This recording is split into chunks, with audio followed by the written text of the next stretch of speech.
quiero darte 6 puntos sobre Efesios 5:21 para su correcta interpretación. Someteos unos a otros en el temor de Dios. Mi primer punto es que es un mandato general para todos los creyentes. O sea, aquí no se puede excluir a nadie y no hay otra posibilidad hermenéutica. O sea, a menos que un versículo lo desmintiera, aquí está diciendo: someteos unos a otros en el temor de Dios. Yo me someto a ti, tú te sometes a mí. Eso es general, así aparece en este pasaje. Segundo, este someterse unos a otros en el temor de Dios es un fruto del Espíritu, de estar lleno del Espíritu Santo. O sea, ya hemos visto que en el texto griego, cuando dice ser lleno del Espíritu Santo, entonces hablando entre vosotros y sometiéndoos unos a otros. O sea, someterse unos a otros es un fruto de ser lleno del Espíritu Santo. O sea, es un mandato general. Tercero, es una aplicación del mandato de Cristo, que os améis unos a otros. Entonces, yo tengo aquí 10 ocasiones en que se usa este unos a otros aplicado a otro aspecto de la relación entre los hermanos: soportándoos unos a otros, exhortándoos unos a otros, animaos unos a otros, edificaos unos a otros, saludaos, confesaos vuestras ofensas, orad, considerémonos unos a otros, sed benignos, perdonándoos unos a otros. En todos esos casos es una acción recíproca. Lo que yo hago contigo es lo que el texto está pidiendo que tú hagas conmigo.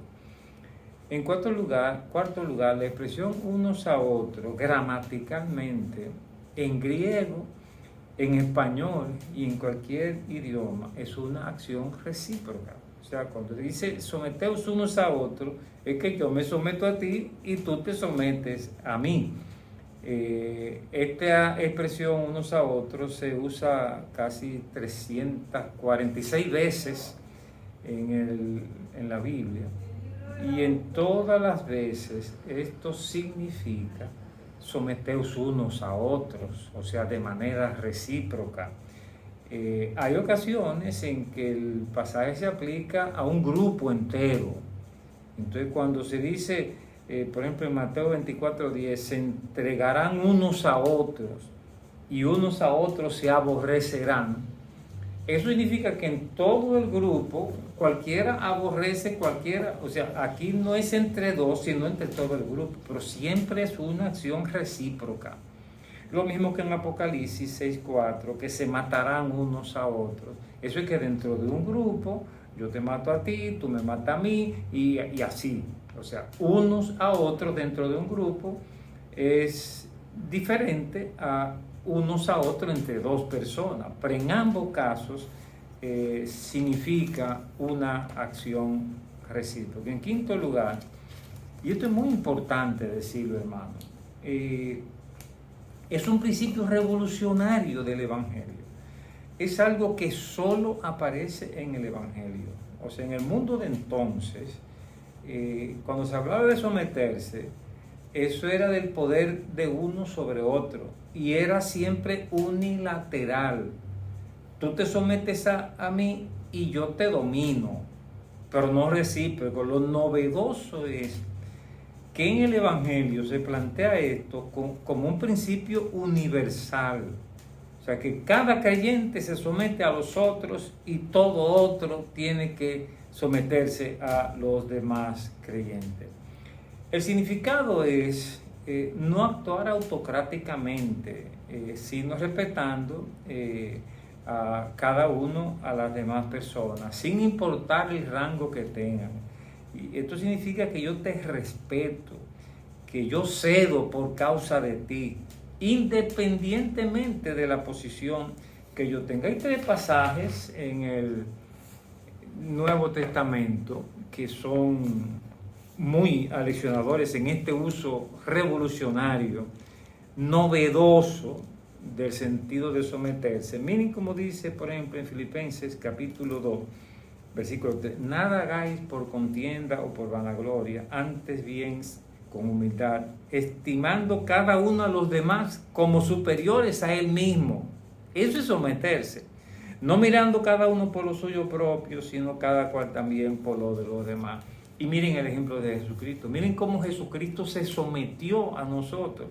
Haya pues en vosotros este sentir que hubo también en Cristo Jesús, el cual siendo en forma de Dios, no estimó el ser igual a Dios como cosa que aferrarse, sino que se despojó a sí mismo, tomando forma de siervo, hecho semejante a los hombres, y estando en la condición de hombre, se humilló a sí mismo, haciéndose obediente hasta la muerte y muerte en cruz.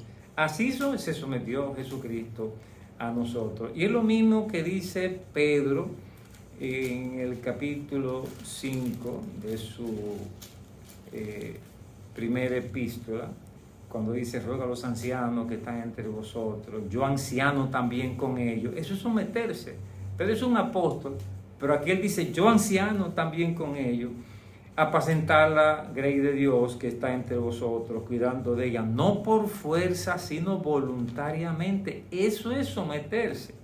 No por ganancia deshonesta, sino con ánimo pronto, no como teniendo señorío sobre los que están a vuestro cuidado, sino siendo ejemplos de la grey. Esa es la revolución que hace el pensamiento cristiano. Y finalmente, para que se vea lo importante de esta actitud, quiero leer también 1 Corintios capítulo 7, esta vez aplicado al matrimonio, y dice ahí, verso 2 de 1 Corintios capítulo 7, pero a causa de la fornicación, escuchen bien estas tres cosas que va a decir del matrimonio: cada uno tenga su propia mujer y cada una tenga su propio marido. En otras palabras, el marido es propietario de esta mujer y la mujer es propietaria de este marido. Y sigue diciendo el verso 3, el marido cumpla con la mujer el deber conyugal y asimismo la mujer con el marido. Y miren entonces cómo dice el verso 4, la mujer no tiene potestad sobre su propio cuerpo, sino el marido, ni tampoco tiene el marido potestad sobre su propio cuerpo, sino la mujer. En todos esos casos, de lo que está hablando es del principio cristiano de someterse, respetar, no actuar de manera autocrática, sino respetando la dignidad de la otra persona. Finalmente, Pablo aplica esto al matrimonio en Efesios capítulo 5. Es un principio general, como ya hemos explicado, pero a continuación Pablo habla del matrimonio. Entonces, cuando esto se aplica al matrimonio, si dice el verso 21, someteos unos a otros en el temor de Dios. Cuando habla de la casada y después de los maridos, es que se someten uno a otro. No hay otra posibilidad hermenéutica. Someteos unos a otros en el temor de Dios. La casada se someten de esta manera. Los maridos se someten de esta manera. Los hijos se someten de esta manera. Los padres se someten de esta manera. Los esclavos, los amos. O sea, someteos unos a otros en el temor de Dios.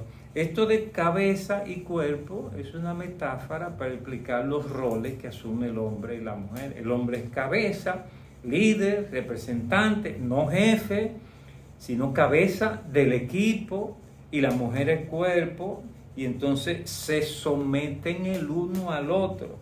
Y hay lo que se sabe en biología, una unidad funcional, de modo que ni la cabeza puede existir sin el cuerpo, ni el cuerpo puede existir sin la cabeza. Y cuando la cabeza para de mandar mensajes eléctricos al cuerpo, el cuerpo se paraliza. Pero cuando el cuerpo deja de mandar sangre al cerebro, el cerebro se paraliza. En otras palabras, hay una unidad funcional. De modo entonces que este principio obliga a ver al hombre y a la mujer como un equipo funcionando de manera armónica, pero con diferencia de roles.